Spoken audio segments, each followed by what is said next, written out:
thank you for joining us today for what I'm sure is going to be a very interesting discussion on how to boost your workforce efficiency and exploring the food manufacturing learning program. We have three people on the panel for today. I'm going to introduce them, and then I'm going to let them get on with what they want to share with you. First, Mark Fullerton is a partner with Scaling Education, a company dedicated to creating and delivering training materials for different sectors of industry, including food and beverage. And within the programs that they created and deliver, there are programs for advanced manufacturing, computers and hardware, and of course, one for food processing and manufacturing. We've got Mariana Agostino, who I believe has not joined us yet, but I will still introduce her. She's She's there. Okay, perfect. Mariana is Vice President of Human Resources at Tradition Fine Foods.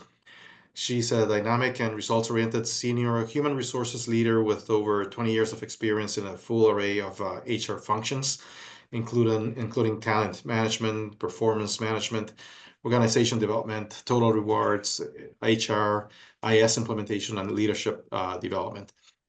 She has introduced the Process Operator Food Manufacturing Program with Tradition Foods, and she's going to tell us about her experience.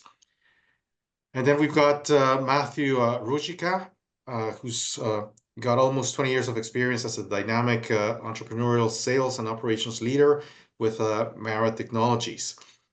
He's demonstrated success in driving efficiencies to improve team performance and ultimately profit. So Matthew is in a different sector of industry, but we thought that it would be very interesting to hear from somebody in a different sector with respect to their experiences in implementing this type of training programs. So I'm going to pass it on to you, Mark. We'll be open for questions after all of them have completed their presentations. There won't be a presentation as such, but they will be sharing their experiences with you. And once they're done that, we're going to be opening the floor to questions. So Mark, do you want to take it from here? Great. Yeah, Jason, did you want to share that document? So apologies, Mark. Sorry. Yeah, no, that's fine. Yep. So we just have a 3-page document to talk around. I'm actually happy to field questions as we go. I hate monologues, and if you do have questions that are pertinent, then bring it up. So I thought first we'd just talk a little bit about why this program exists and the benefits that you as food manufacturers or processors will get from the program. So maybe we'll start quickly while Jason brings this up about why the program exists. So the government wants to encourage skilled trade. So let's, at a high level, the province, and I'm sure you've seen advertisements, but the province wants to have a healthy environment so that we have industry that wants to come. And to do that, you need to create the proper environment. And that environment includes labor, and labor that is being encouraged to be skilled. So one of the things that we found, and I know that this industry is faced with this, is that there aren't a lot of people out there who are already have lots of experience in food manufacturing. What generally happens is that we're finding people who are this is the first time they've ever experienced it, and they're looking at this in a transactional way. So with these types of programs, what they're doing is that they're giving us avenues of training our people and skilling them up. And it really meshes nicely into the conversation that the Food and Beverage Ontario is already having with regards to having careers within this space. So the government is there. They're putting the money where their mouth is, and they're endorsing these types of programs. And so this program, it's not get rich. So if there's any CFOs on here and they're trying to find immediate cash, this is not the program for you. But that being said, there is material money. So after the program has been in place for a little while and you have people running through it, there is material money that will start to come in. So this is just a quick overview, and I know that this has already been communicated, so I'm not going to read to it. But essentially, the people that can participate in this program are anybody who's actually a part of the production environment. So if they're touching food, they're processing, then they can participate. So then now let's talk a little bit about, and if there's any questions on that, please let me know. So now let's just talk a little bit about, so why would we want to do this? So great, our people are going to get trained. But what this program does is it quite often, and Mara can talk a little bit about this, and Matthew representing Mara can talk a little bit about this, is it differentiates them when they're looking for people to come to work for them. So most of the jobs that they're looking to apply to are, generally speaking, fairly low level. They don't have career paths associated with them. There's probably very little training. They might be minimum wage jobs. And what this does is it helps you differentiate by saying, hey, we've got this program.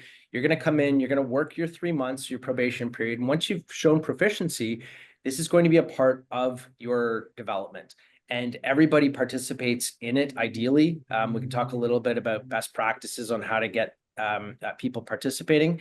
But once this happens, people are A, more likely to take the jobs, and then B, they're much more likely to stay in those positions. And the reason being is that they now have something that they're working towards. So this isn't just I got to show up for my job. It's a multi-year program, depending on how many hours they work and how quickly they complete the training portion. They're incentivized to stay, because at the end of it, they actually get a $2,000 bonus, which is material for them as well. So there's a couple of great things there from an attraction and retaining of an employees. And then finally, from an operational perspective, there are improved efficiencies that come with this. So anecdotally, we've had processors and people who have participated in the program look at the efficiencies that they've gained. And so what they've done is they've actually taken people who have taken the program and run a line with those people. And then they've taken people who haven't done the program and run another line. And they've actually shown that the people, it never fails. The people who have done the program are always turning out better. I know, again, Matthew can speak to that as well. So why don't we go to the next slide? Because once people say, okay, well, that all sounds great, Mark. It sounds like there's money there for me. I'm going to be able to differentiate ourselves from an attraction and retaining perspective, and then I'm going to get more efficiency. So, like, what does this thing look like? So we'll talk a little bit about the content of the program.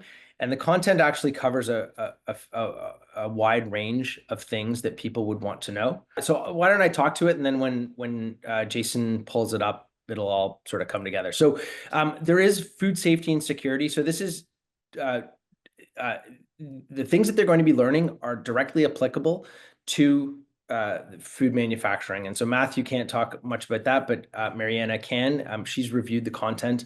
And it actually overlaps a lot with what you would be training your people on as well. And we'll talk a little bit about how people can be exempt from things.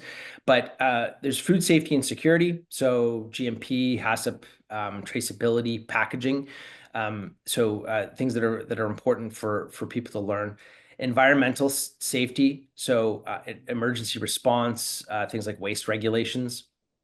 It also touches on equipment and mechanical.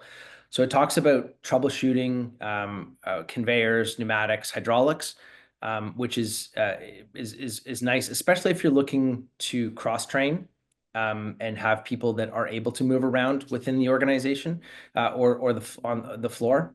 And then there's communication and computer skills and continuous quality improvement. So they're going to learn things like Lean, Six Sigma, process control, etc. Okay. Mark, before you continue, Chloe had a question in the chat. It's fee for the program and the registration process. Okay, great. So if you're working with scaling education, there are no additional fees for the program, and that's actually in one of our frequently asked questions. We cover all the fees associated with it. And sorry, what was the second question, Matthew? Registration process. Oh, great. So scaling education actually takes care of the whole process. So I don't want this to be about us, but essentially, and Matthew and Mariana can talk about this, probably better question for them to answer, but we take care of the whole thing. So we'll help you identify the people that might want to take part in the program, figure out if they qualify or not, and then we'll hold their hands through the registration process, and we take care of everything, including tracking their learning, administering the learning, and making sure that they're successful. So a few of the questions, are there any other questions that Yes, Mark, there's another one from Chloe asking for a fee for the fees for working with scaling education. Yes, so we take a portion of the amount that is received by the government. So we only get paid once you get paid. All right.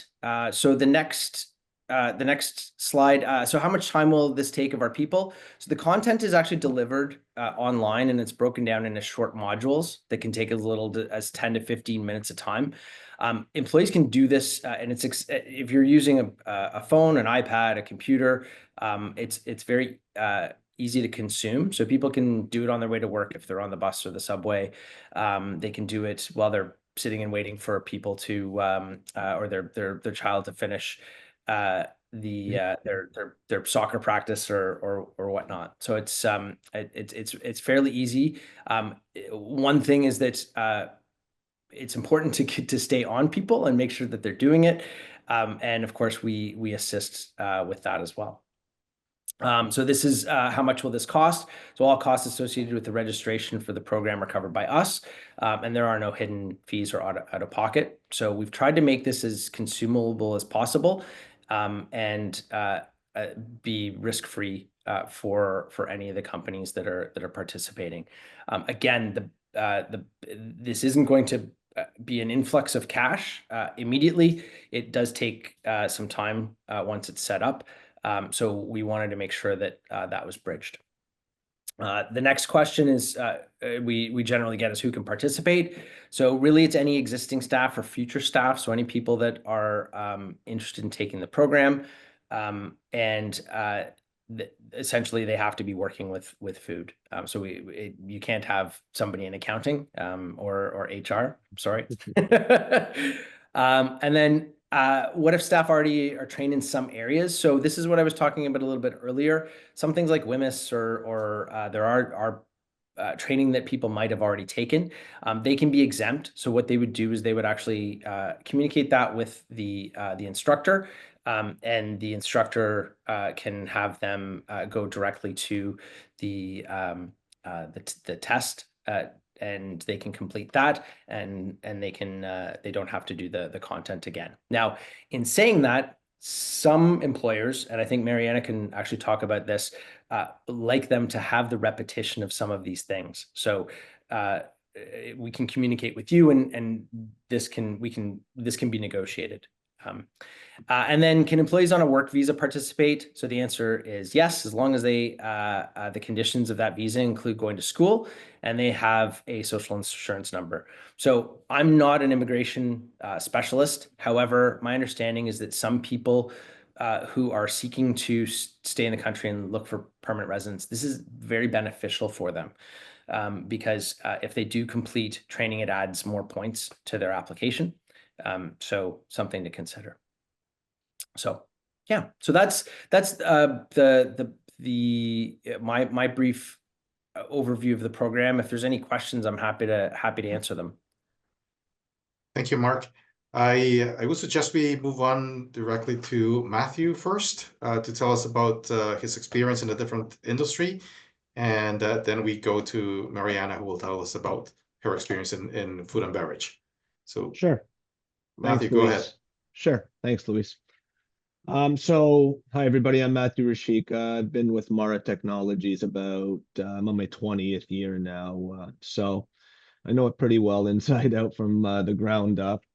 Just a little backstory. Mark was in a different career 20 years ago, and that's how I actually met Mark. He was one of the realtors that helped us build our new facility that we're in. So that's how far back Mark and I go, just so everybody knows. And I'm still talking to him, so that should say something, right? So we're in the electronics manufacturing business, so different industry, but a lot of very, very similar processes. And what I mean by that is there's still processing involved, there's still prep work involved, there's still manufacturing involved, there's still a lot of quality gates, quality checks. So, we're a very, very highly skilled industry. So we might say that there's lower skilled positions in the electronics industry, but you still need a certain level of training and skill. So our experience, I won't bore everybody to death, very touchless. When Mark was saying that they take care of everything, he's right. We essentially what we did was we just did a guinea pig group to start with. We did about 10 people just to kind of see how it would work. It went well. And then what we ended up doing was we made it, you can't make it mandatory, but we strongly encouraged people to participate in it.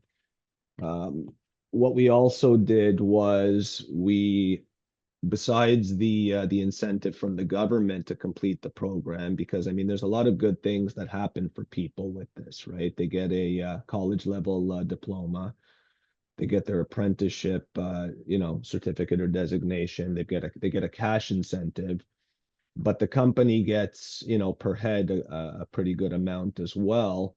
What we actually have done as part of our review process is anybody that's completed it, the money that the company has gotten back from the government, a portion of that will also go back an annual review increases to the employee as well, because if they didn't do it, we didn't get it, right? So perfect world example that I can. So what we've actually done is we've made it part of our onboarding process. As Mark was saying, complete your 3 years, but then we will automatically enroll the people in it, and obviously explain the benefits of it, what it's going to do for them. And I can sit here saying how wonderful it's done, the wonderful things it's done for people. But the best world example I can use is we have two facilities. We have our Markham head office facility that's been in operation for 20 years. And we just opened a facility in Michigan about 2 years ago.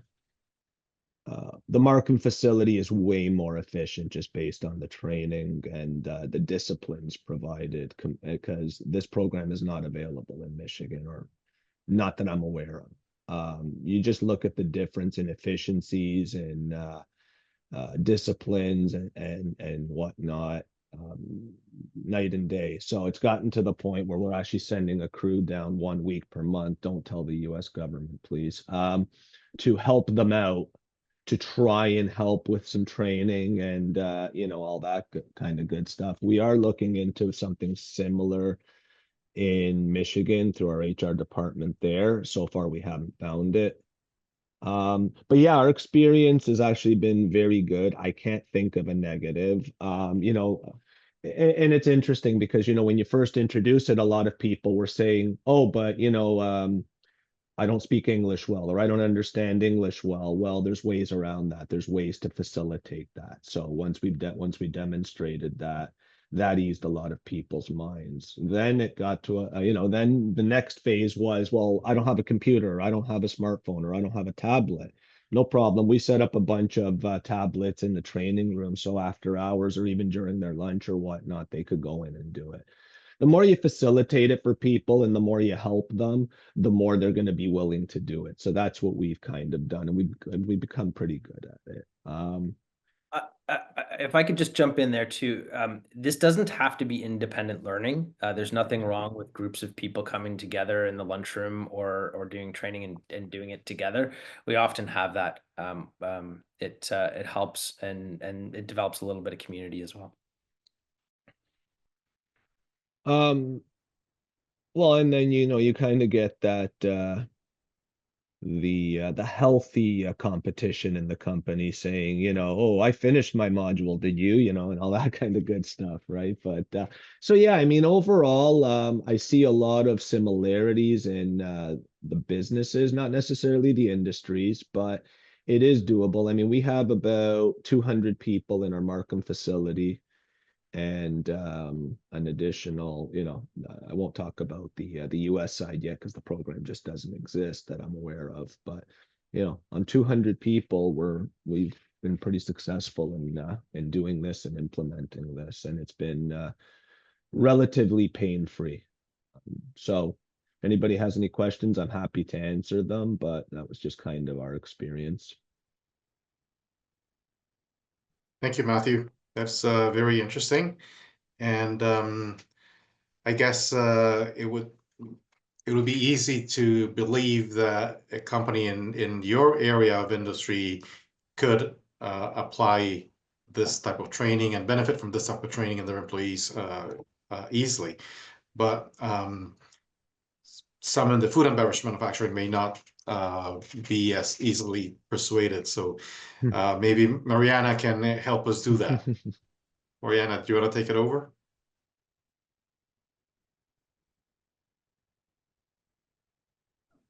Okay, absolutely. Good morning, everyone. So Mariana Agostino, thank you for the wonderful introduction. I kind of wrote it down. I'm like, wow, that was nice. So I've been in the food industry for about 20 years, always in HR, and with Tradition for almost 3 years. So I think when Mark and his team approached us about the program, it was perfect timing for us because we had just completed our engagement survey, first ever at Tradition. And the feedback that we got from our team members on the floor was that we're not doing enough from a training and development perspective. So it was very timely for us to kind of embrace that opportunity to roll out a program that was more systematic. Being in the food and beverage industry, a lot of the courses that are outlined within the program are things that we cover off already with our team members. We chose to not get exempt from any of that training because we always thought even reinforcers it's a good way to make sure that they're catching all of the information that they need and to reinforce what they know. And it's also a nice win when you do a training and you already know the answers. It kind of builds a little bit of momentum, and then they can talk about how easy it was.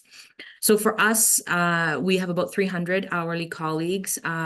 We rolled it out through a town hall as part of our kind of engagement action planning process. Administratively, scaling has been wonderful to work with. If anything, I would say my team is quite small here at Tradition. So there's really 3 of us within the HR team. And so we don't have the administrative backbone to be able to run something like this on our own. So to be able to leverage scaling for all the administrative and all the training and all the follow-ups and all the coaching and great ideas that they gave us has been really helpful. And they've really made it seamless for us. Very low pain, low pain on our side. That was important to us because just as the size of our team. For us, what we chose to do is similar, I think, to what was said earlier. We chose to take a look at the money that we were getting and saying, how can we incent our team members to participate? Because really we weren't looking to try to make money off the program. We were trying to figure out a way to engage our team members around learning.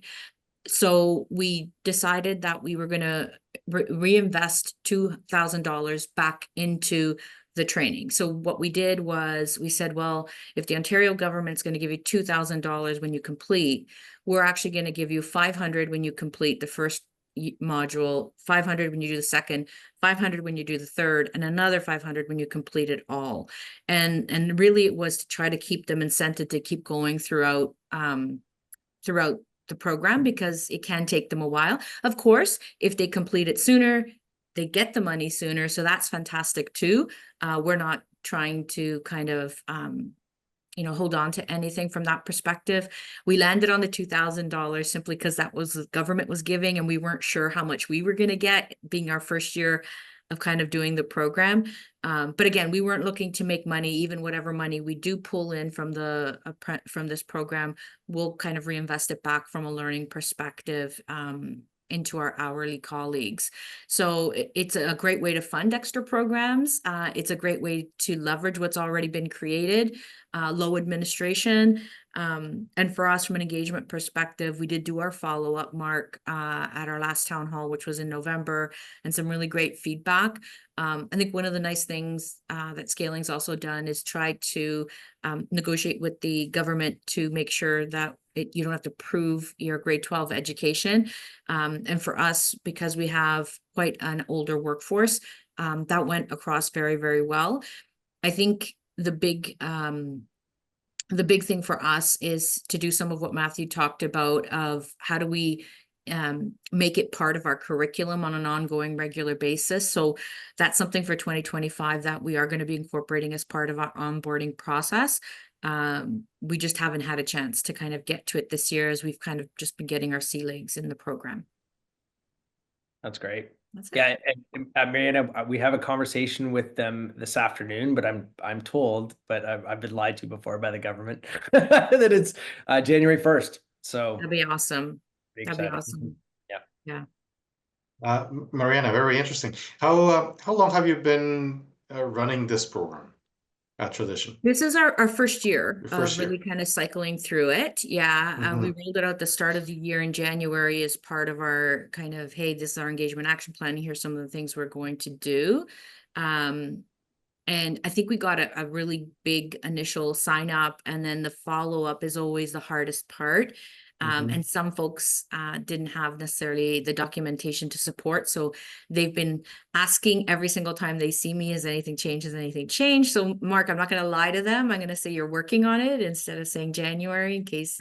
Well, But, I'm not lying. That's what I'm being told, but yeah. Yeah. We do give them the information that it's being looked at.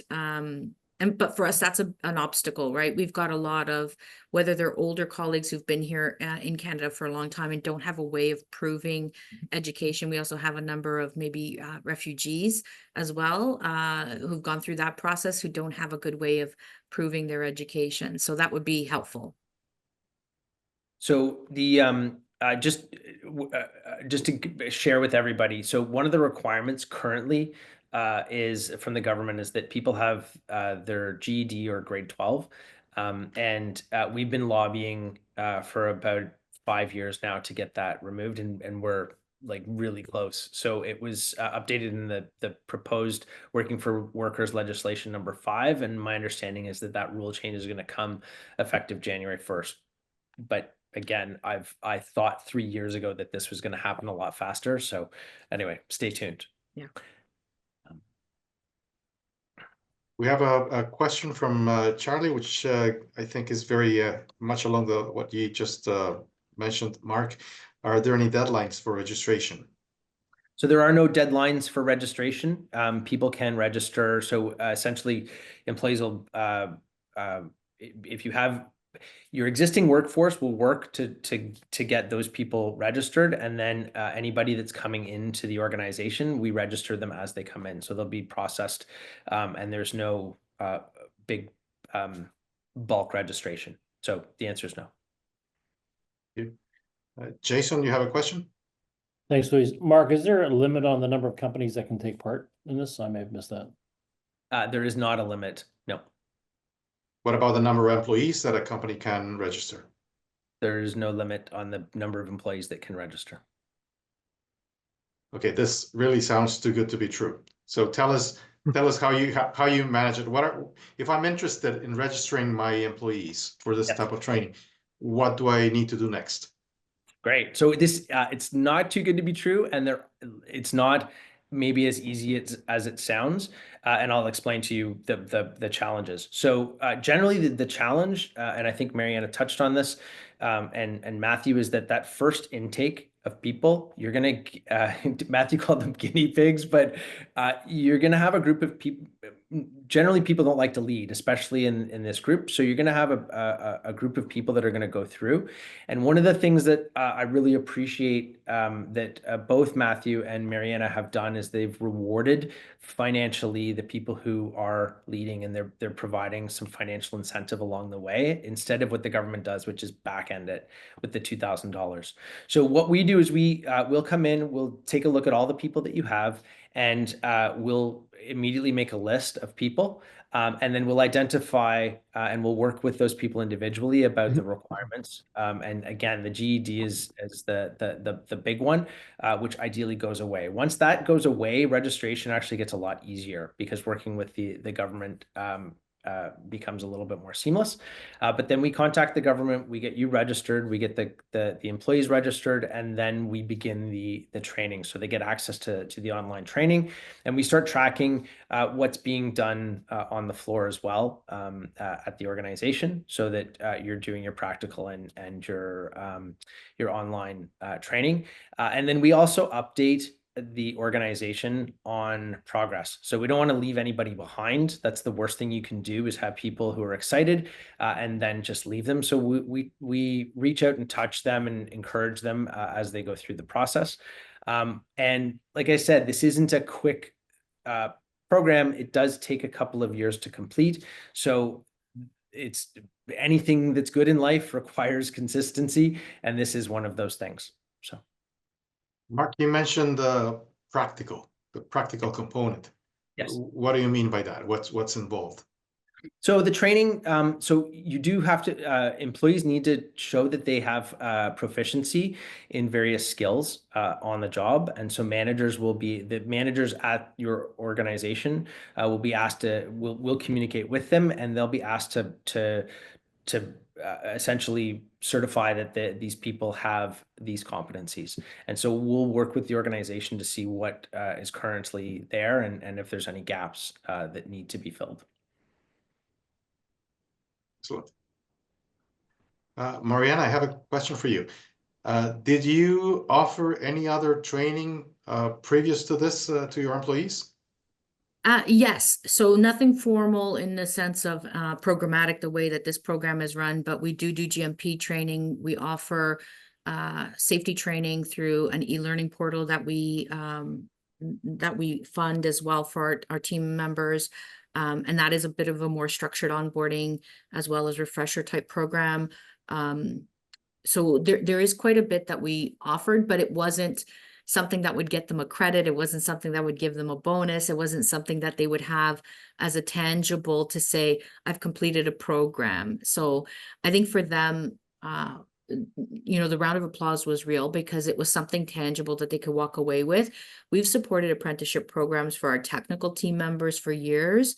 And that's always been looked at as very positive because, of course, team members get the opportunity to earn more money as they complete their designations. And this also will give them an opportunity to earn a little bit more money.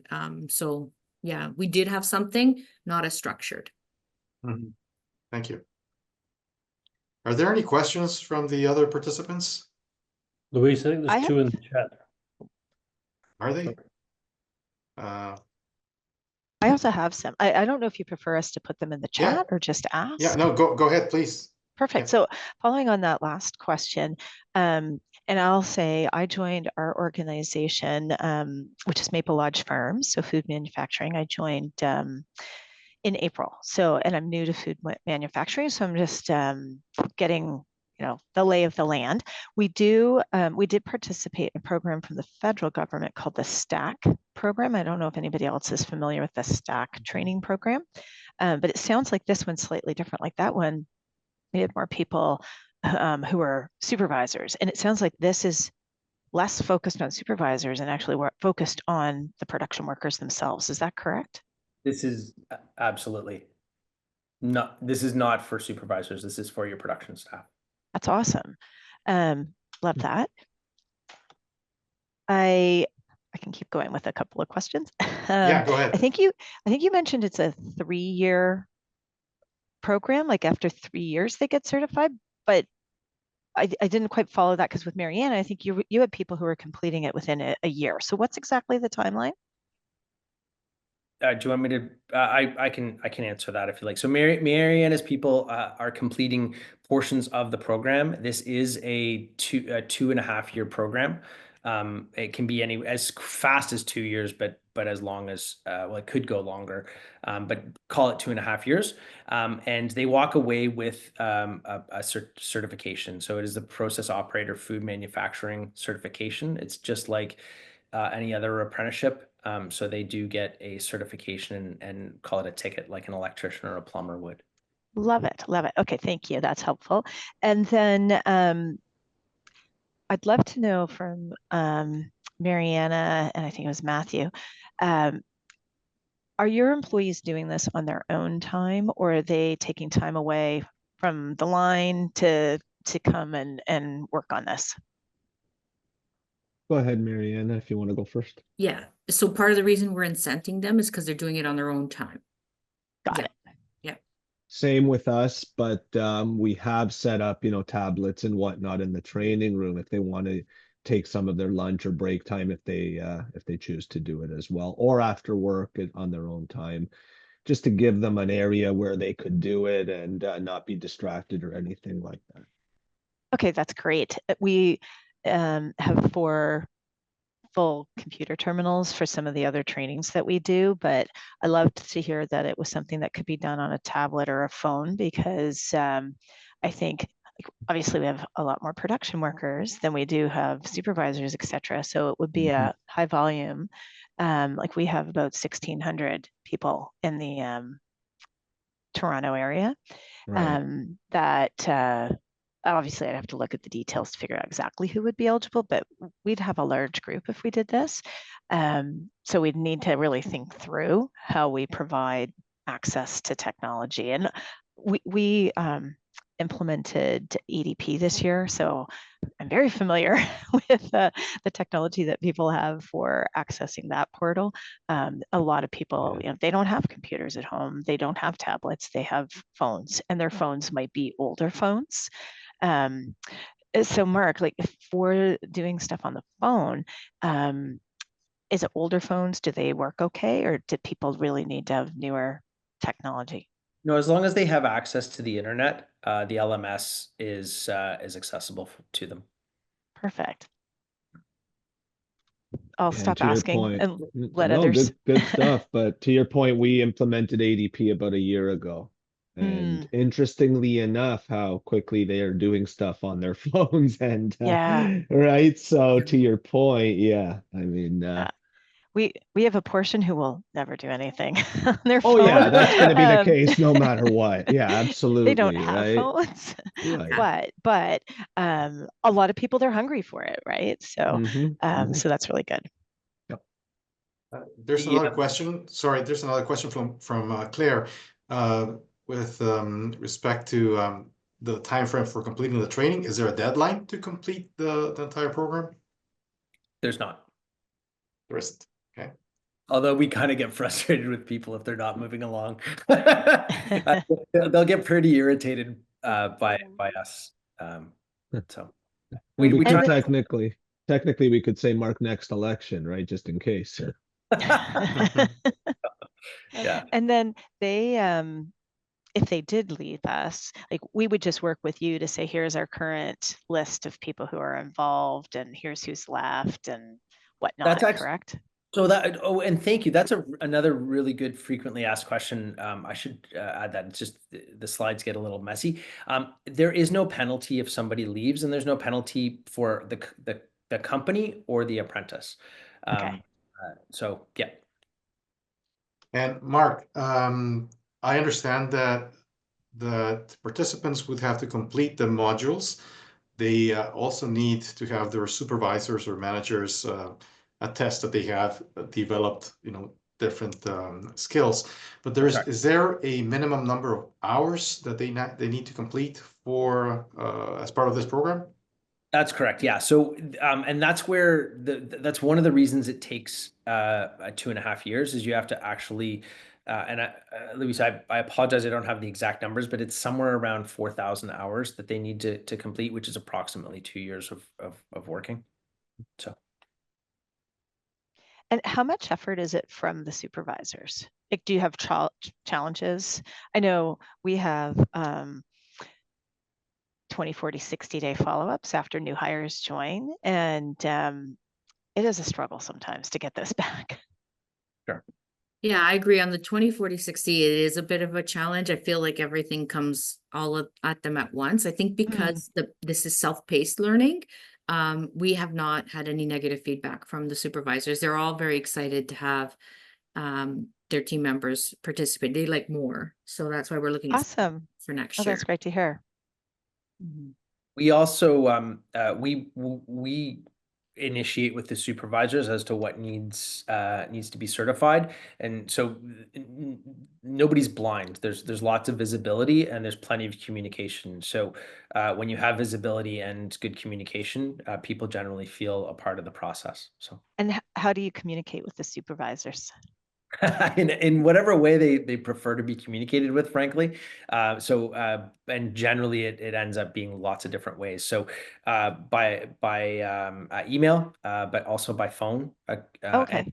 And quite often, I mean, we love coming in. I know Mariana tries to shoo us away because she's so busy all the time, but we love coming in and actually interacting with the people.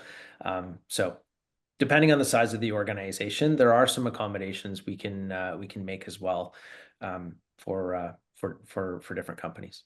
Got it. The challenge for us in terms of coming in is the different shift schedules, different lines, and so like we run a 3-shift operation, but then you add the complexity of different lines are starting and stopping at different times. So yeah, it's we do the huddles every 6 weeks simply because it's really, really hard to get everybody coordinated. So when you say, I'd love to hear a bit more about the huddle. We also have 3 shifts. So what's the huddle that you do? Oh, we do every 6 weeks, we do a huddle with the plant manager, HR lead, and we just communicate on various engagement topics with them. Oh, God. Okay. It's a 15-minute. It's no more than 15 minutes because if you can imagine the night crew is trying to leave at 6 a.m. The last thing they want to hear is from HR. But we try to make it meaningful. If it's 10 minutes, it's 10 minutes. If it's 15, it's 15, but no more than 15. Got it. And so obviously that's not just for this program. You just might cover this program to set expectations. We reinforce it in that. Yeah. Got it. Yeah. Got it. One of the other things that Mariana's going to be doing, or at least we talked about it, it was coming up for Christmas. There's some people are going to be recognized publicly for completing, and so that's the kind of when we talk about organizations embracing this, the companies that succeed are like Mara and Tradition. They really embrace it and they promote it and they talk about it and it's constantly reinforced. If you say, oh, this is a great program, and you announce it and then there's nothing, you will not get participation. Right. Marianne, I have a question for you. Have you or did you ever fear, and this is because I heard it many times in my past life, did you ever fear that you would train your employees and then they would leave? No, I don't. So our turnover rate is quite stable. Knock on wood. I don't want to jinx myself, Louis. If I do, I'm going to call you. Our turnover rate is quite stable. So for us, because this was really an engagement driver for them, we're really seeing this as kind of an opportunity to not only give them what they need, but then also we reinforce the fact, hey, you asked for this, we're giving you this. See how great we are, right? Kind of thing. And so for us, we're not really worried about losing where folks progress through the program. If they're the right ones, maybe they get to be that next lead hand or they get to be that next supervisor. We have a strong culture of promoting from within and it's very well communicated. Again, we leverage our huddles to kind of say, hey, so-and-so just moved to lead hand role. And so we are definitely looking at this as a retention tool, not as a way to lose people. If it happens that we lose people, we'll be calling Mark, but I don't think that that's going to happen.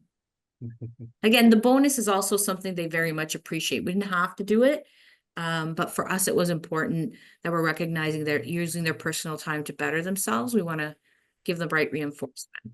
And I like Oh, was I'm gonna say, sorry. I like that you do it along the way Mhm. because they get the gratification of that sooner.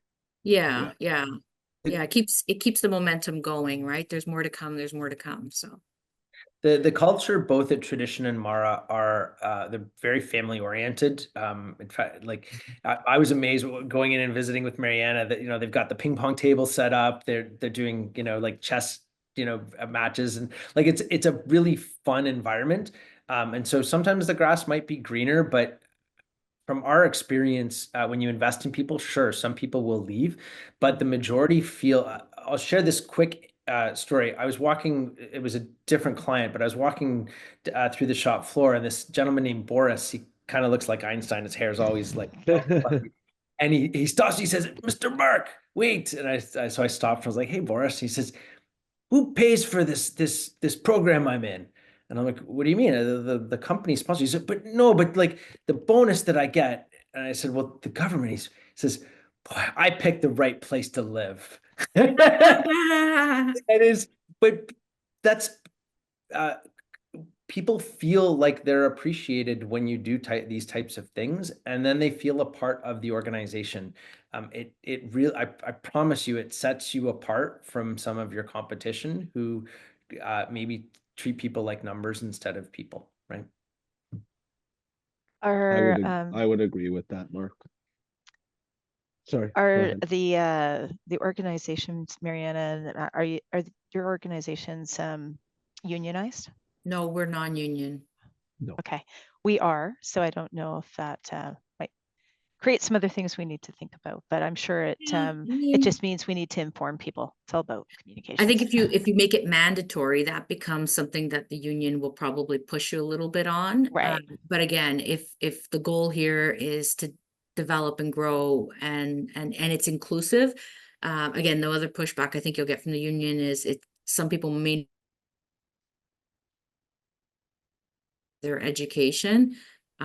So if it excludes people, maybe the union will have some pushback on that. But certainly if you make it open to anybody who's eligible, which is what the program is now, you can't change the way the program is kind of Right. created, right? This isn't a program that you can mandate. It is a voluntary program. Yeah. That being said, you can strongly encourage it. And again, I'm a big fan of the carrot versus the stick, where we draw people towards things. And again, if this is helping them, why wouldn't they? And you're 100%. Unions do add a level of complexity, only in that you need to be much more transparent and not much more transparent.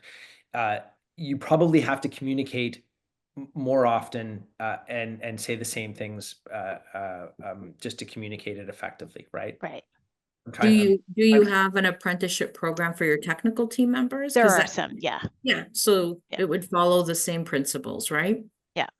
Yeah.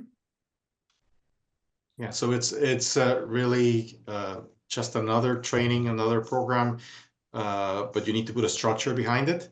And as long as you have that kind of structure, then you shouldn't have much of a problem with the union. Yeah, You just have to have those conversations ahead of time. Just more communication. Yeah. Yeah. We're not saying your job is easy, just so we're clear. We feel your pain. Yes. Luis, I think there was another question from Kara. I think I answered. I believe I answered that in if that's what is the actual certificate? Yeah. Let's process operator food manufacturing. Awesome. Thanks, Mark. Mark, I heard before either from Matthew or Mariana that some of their employees may have felt like they were already trained, that they already knew their stuff, and so you can take the approach of just go directly to the exam, or no, you do the whole thing again. Do you provide an assessment for those employees so that the employer knows that they have actually that they already have the knowledge and skills? Do you offer that kind of service to the employers? So yes, we'll identify if there's been prior learning, and we do still assess the skill. So it's not that they just say, "Hey, I've done this before," and they're exempt. They do have to be assessed. Mhm. But it's, I mean, and in Mariana's case, Tradition wanted to continue to reinforce this, so there are no exemptions. So we're not providing that with Tradition. I believe we do at Mara, but I'm not 100%. Great, thank you. Are there any other questions from participants? Oh, yes. An important question. Sure. So if we wanted to follow up and get more information, I know I just was forwarded the email yesterday about this session. So there might have been other communications, but how would I get in touch with whomever we should? We'll be happy Mark, to maybe. share Mark's contact information with all the Perfect. Okay. participants. Yes. Okay, so then we would just directly get in touch with Mark. Yes. Like you'll share it, but it's through Mark. Okay, great. Thank you. Yeah. So we'll share his contact information and you contact them directly.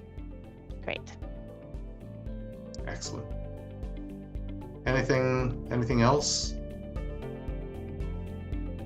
If anything does come up, you have other questions, feel free to reach out to Jason or Luis and get my contact info.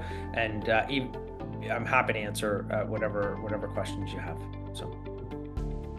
I am as well. You can find me on LinkedIn or just drop me a note through Mark. I'm happy to answer any questions or share anything that we've communicated, material and such. Same here, obviously. So happy to help. Yeah, and we'll share the presentation, Mark's contact details, as well as the transcript from this video, just so everybody is able to look up past questions. Well, then thank you very much, Mark, Mariana, and Matthew. This has been very valuable, I believe, for all the participants. This is a great program, and I would encourage everybody to follow on Mariana's and Matthew's footsteps. It's a great initiative for your employees and your companies. So thank you very much, everybody. Thanks and for hope you have a Thank you. great rest of your Thanks, day. everybody. Bye.